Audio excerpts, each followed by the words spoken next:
with the link to the Conservative Party chairman. We'll be bringing you Grant Shapps live as soon as the link is restored.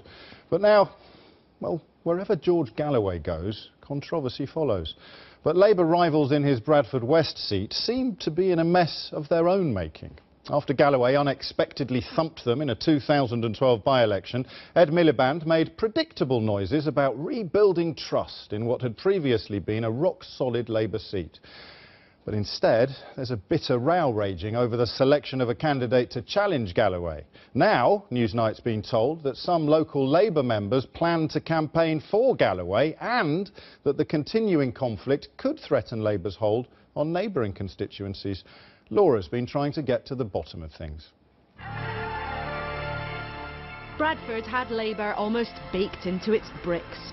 But shoved out 3 years ago, Ed Miliband swore he'd rebuild here, trying to move on from a brutal defeat in his own Yorkshire constituency backyard.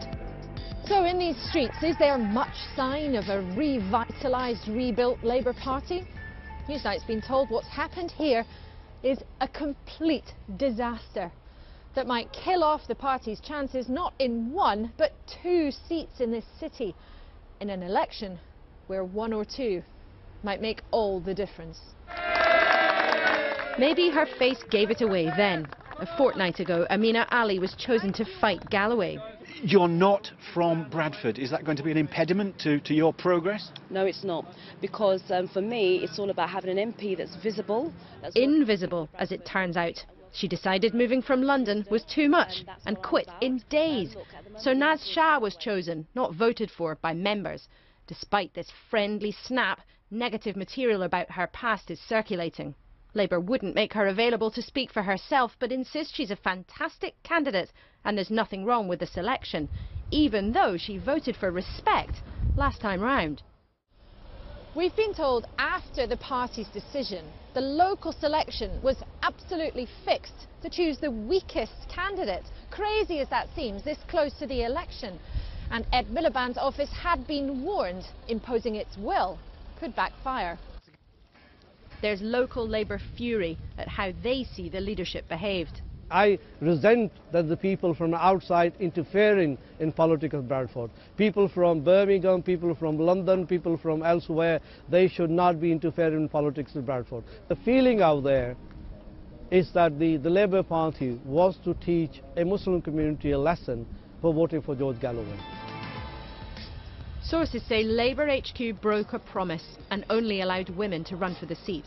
That's denied, but there's no denying the process became a farce. A total mess. The fault lies entirely with the party, one insider said.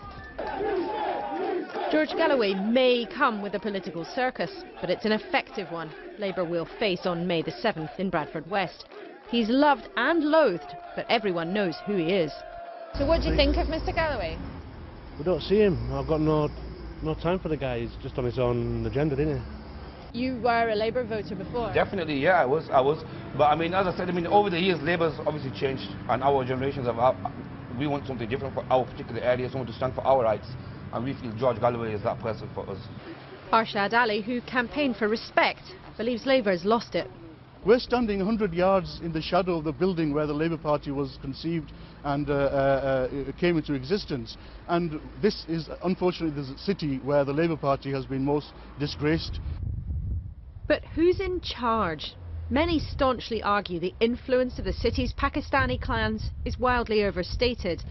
But for some campaigners, the problem is precisely that Ed Miliband didn't dismantle their control.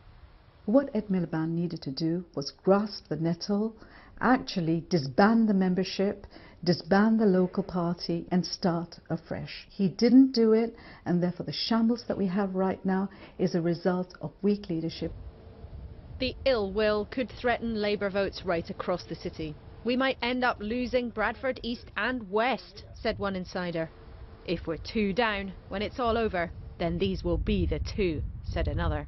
They completely misunderstand, I believe. Ed Miliband only came once to Bradford, and it's taken 3 years to arrive to this stage where we are.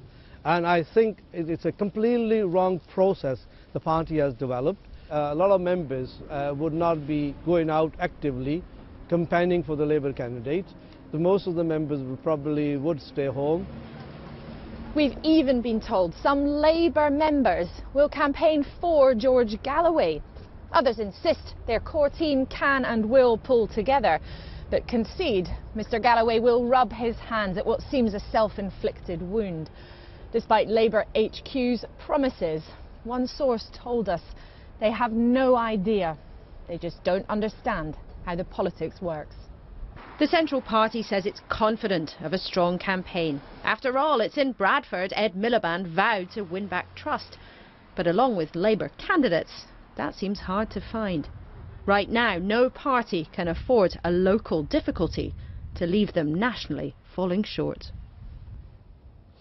Laura Kunsberg in Bradford, and I'm delighted to say that Grant Shapps, the Conservative Party chairman, joins me now. Mr Shapps, everybody's up for a toe-to-toe, a head-to-head, a Cameron-Miliband clash, except your man Cameron. How come?